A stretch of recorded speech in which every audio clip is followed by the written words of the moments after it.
يا ترى هي مصر هتبص لسينا وتطورها امتى؟ ده سؤال كان بيتردد كتير خلال الفترات اللي فاتت، بس يا ترى هل مصر لسه ما بدأتش تطوير سينا؟ ده اللي هنعرفه في الفيديو ده. انا مصطفى الغريب ودي فيديوهات السؤال الصح.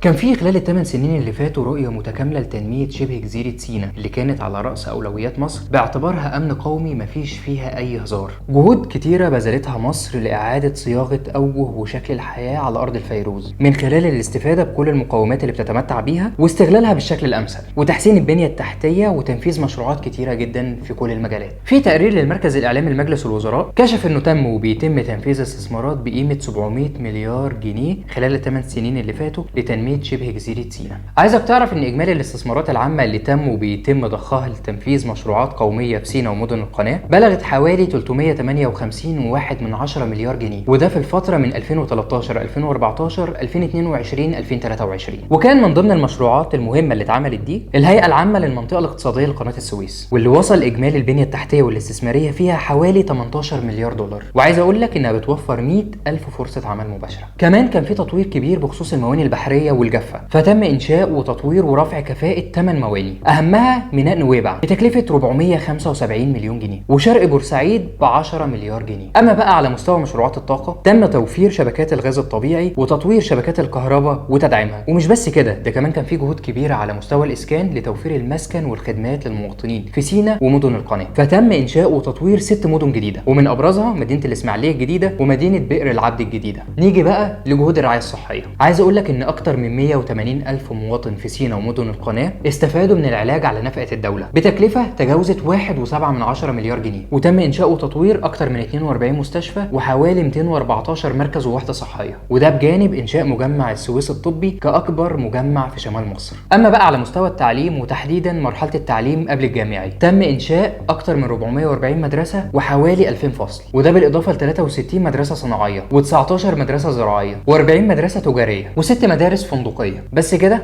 لا، ده كمان اتعمل 7 مدارس يابانية لأول مرة في سيناء ومدن القناة، بالإضافة ل4 مدارس تكنولوجيا تطبيقية. أما بقى فيما يتعلق بجهود تعزيز الحماية الاجتماعية لأهالي سيناء ومدن القناة، في أكتر من 102 ألف أسرة استفادوا من برنامج تكافل وكرامة بقيمة سنوية تجاوزت 511.6 مليون جنيه لحد يونيو 2022. في رقم هنا مهم أحب أذكره، هو 4.6 مليار جنيه. عارفين ده إيه؟ ده قيمة التعويضات اللي اتصرفت للمتضررين من محاربة الإرهاب خلال الفترة من أكتوبر 2015 لحد يونيو 2022.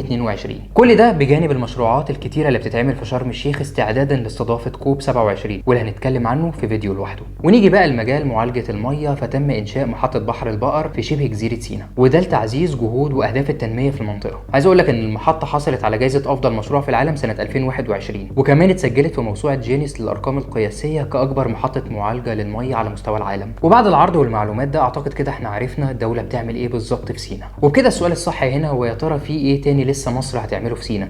مش هي مصر عملت إيه لسيناء؟ سلام.